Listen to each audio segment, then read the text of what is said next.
রাত তখন গভীর। হরমুজ প্রণালীর ওপর অন্ধকার নেমে এসেছে। চারদিকে সমুদ্রের কালো জলরাশি, দূরে ওমানের উপকূল। হঠাৎ সে অন্ধকার ভেদ করে আকাশে উঠল আগুনের লেলিহান শিখা। একটি জাহাজে আগুন, আর মুহূর্তের মধ্যেই প্রশ্ন ছড়িয়ে পড়ল, হরমুজে কি আবারও আঘাত হানবে ইরান?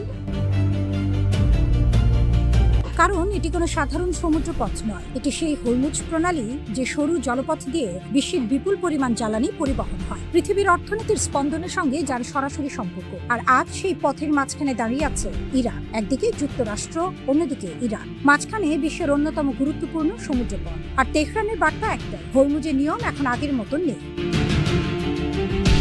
10 আগস্ট ভোরে ওমানের কাছে একটি বাণিজ্যিক জাহাজে আগুন লাগার খবর ছড়িয়ে পড়ে। কিছু প্রতিবেদনে দাবি করা হয়, ইরানের দক্ষিণাঞ্চল থেকে একাধিক অ্যান্টিশিপ ক্রুজ মিসাইল ছোড়া হয়েছিল এবং একটি তেলবাহী ট্যাঙ্কারে আঘাত লাগে। কেউ কেউ দাবি করেন 4টি পর্যন্ত ক্ষেপণাস্ত্র ছোড়া হয়েছিল। আর একই সময় ছড়িয়ে পড়ে আরো বিস্ফোরক একটি খবর, দক্ষিণ ইরানের আকাশে নাকি একটি মার্কিন MK9 ড্রোন ভূপাতিত হয়েছে। কিন্তু এসব দাবির সবকটি স্বাধীনভাবে যাচাই করা যায়। সংশ্লিষ্ট সরকারি বা আন্তর্জাতিক সূত্র থেকেও তখন পর্যন্ত নিশ্চিত প্রমাণ সামনে আসেনি। আগুন দেখা গেছে, কিন্তু আগুনের পেছনের হাত এখনো পুরোপুরি প্রমাণিত নয়। তবুও ঘটনাটি গুরুত্বপূর্ণ,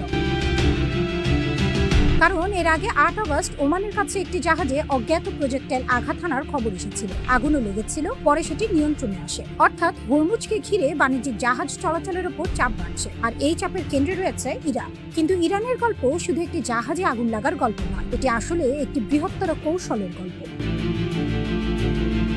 হরমুজের নিয়ন্ত্রণ নিয়ে তেহরান এখন এমন এক বার্তা দিতে চাইছে যা ওয়াশিংটনের জন্য অত্যন্ত অস্বস্তিকর। ইরানের সামরিক কর্মকর্তাদের বক্তব্য অনুযায়ী এই জলপথে এখন একটি নতুন বাস্তবতা তৈরি হয়েছে। তাদের ভাষায় এই ব্যবস্থা আর পেছনে ফেরা নয়। অর্থাৎ যুক্তরাষ্ট্র যদি আগের নিয়ম ফিরিয়ে আনতে চায়, তাহলে তাকে দিতে হতে পারে আরো বড় মূল্য।